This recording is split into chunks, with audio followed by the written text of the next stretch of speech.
SSC 25 batch, তোমাদের SSC exam প্রায় শেষ, বা এতদিনে হয়তো শেষ হয়ে গেছে। তো তোমাদের এখন হচ্ছে সবচেয়ে বার্নিং যে কোশ্চেনটা, সেটা হচ্ছে যে ভাইয়া কোন কলেজে ভর্তি হবো।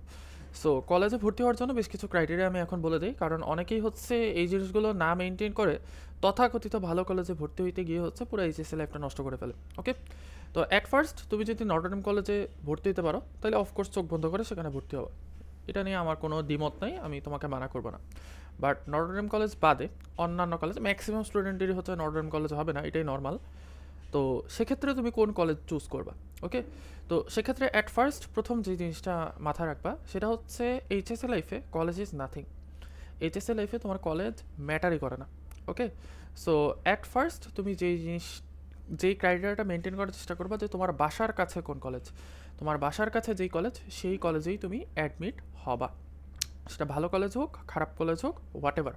কারণ তুমি যখন কলেজ লাইফে যাবা তখন দেখবা যে প্রতিদিন 1 ঘন্টা জার্নি করে কলেজে যাওয়া, দেন 1 ঘন্টা জার্নি করে কলেজ থেকে আসা, এই 2 ঘন্টায় হচ্ছে কি করে ফেলবে, তোমার একটা হিউজ টাইম ওয়েস্ট করে ফেলবে।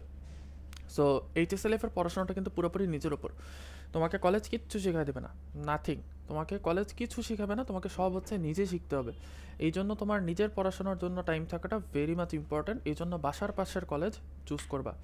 সেকেন্ড যে জিনিস, তোমার কলেজটা এমনভাবে চুজ করবা যাতে হচ্ছে সেখানে অ্যাটেন্ডেন্স নিয়ে প্যারা না থাকে, কারণ যত ভালো কলেজই হোক না কেন, কলেজে এমন কখনোই ক্লাস নেওয়া পসিবল না যে এইচএসসি সিলেবাস 100% তোমার কলেজে কমপ্লিট করে দেবে।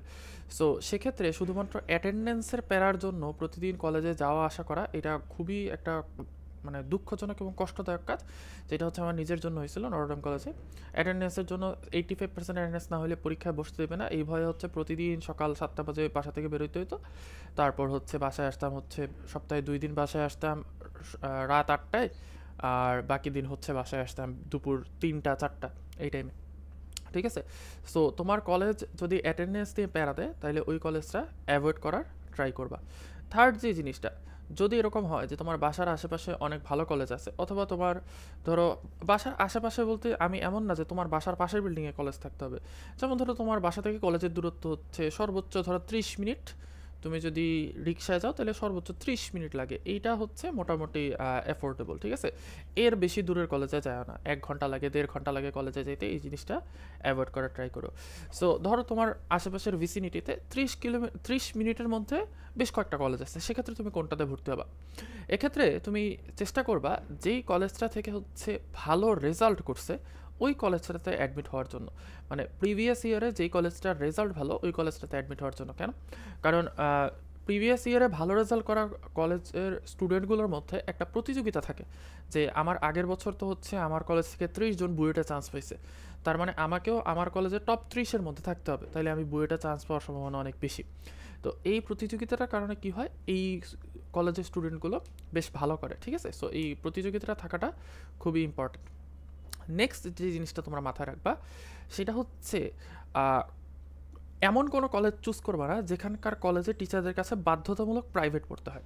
এটা আমাদের ঢাকার দিকে হয়তো খুব বেশি এটা দেখা যায় না, বাট ঢাকার বাইরে যে সকল কলেজ আছে ওই সকল কলেজে হচ্ছে একটা টিচাররা কনস্ট্যান্ট ভয়ের মধ্যে রাখে স্টুডেন্টদের, যে প্রাইভেট যদি না পড়ে তাহলে হচ্ছে টেস্টে নাম্বার কমায় দেবে, পরীক্ষায় নাম্বার কমায় দেবে। সো এই জিনিসটা একটু খোঁজখবর নিয়ে রাখবা, কারণ কলেজের টিচারদের কাছে পড়ে অ্যাকচুয়ালি তুমি তোমার মানে প্রাইভেট পড়ে অফলাইনে, কলেজের টিচার না, অফলাইনে প্রাইভেট পড়ে অ্যাকচুয়ালি তোমার এইচএসএ লাইফ খুব কষ্ট হয়ে যাবে। ঠিক আছে, মেইনলি হচ্ছে আমি নিজে হচ্ছে 20 ব্যাচের স্টুডেন্ট ছিলাম, আমি হচ্ছে পুরো প্রিপারেশন নিয়েছি হচ্ছে অনলাইনে, এবং আমাদের সময় কোভিড ছিল, সবাই অনলাইনে প্রিপারেশন নিয়েছে, এবং আমাদের সময় কিন্তু অ্যাডমিশন টেস্টের রেজাল্ট অনেক ভালো হয়েছে, অ্যাভারেজ মার্ক বেড়ে গেছে অনেক। সো অফলাইনে তোমার ফার্স্ট ইয়ারে সবাই বন্ধু বান্ধবদের সাথে দল বেঁধে গিয়ে হচ্ছে ভর্তি হবা বিভিন্ন স্যারদের কাছে ভাইয়াদের কাছে, বাট একটা সময় গিয়ে দেখবা যে সেকেন্ড ইয়ারে যখন উঠতেছো, এটা এখন তোমরা বুঝবা না, সেকেন্ড ইয়ারে যখন উঠবা তখন ভাইয়ার কথা মনে পড়বে যে অ্যাকচুয়ালি এই যে অফলাইনে প্রাইভেট পড়ছো যতগুলো টাকা দিছো এই পুরো টাকাটাই হচ্ছে নষ্ট, এটাতে বরং এই টাকাটা দিয়ে যদি মানে কোনো কিছু খাইতা কাচ্চি টাচ্চি খাইতা প্রতিদিন, তাহলে ওটা লাভ হইতো ভালো। হ্যাঁ, সো এমন কলেজগুলো অ্যাভয়েড করবে যেখানকার টিচারদের কাছে হচ্ছে মাস্ট প্রাইভেট পড়তে হয়।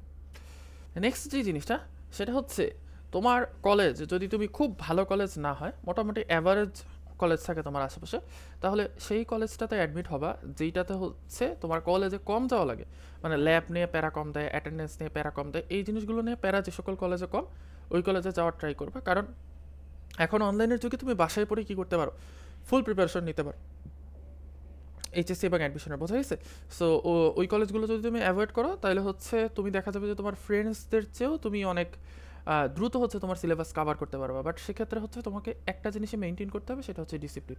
ওকে, সো যদি রুটিন করে ডিসিপ্লিন ওয়েতে তুমি যদি পড়াশোনা করো তাহলে হচ্ছে ইনশাল্লাহ কলেজ কোনো ম্যাটার করবে না।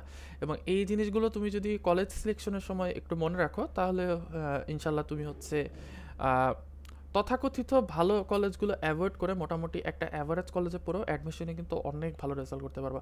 কারণ রিসেন্ট ইয়ার্সগুলোতে আমাদের অ্যাডমিশনে বুয়েট, মেডিকেল, ঢাকা ভার্সিটিতে যারা টপ 10-এর মধ্যে আছে, এদের অনেকেই কিন্তু অনেক অখ্যাত কলেজ, তথাকথিত অখ্যাত কলেজ যেগুলোর নাম আমরা কোনোদিন শুনি নাই, এইসব কলেজ থেকে কিন্তু চান্স পাচ্ছে।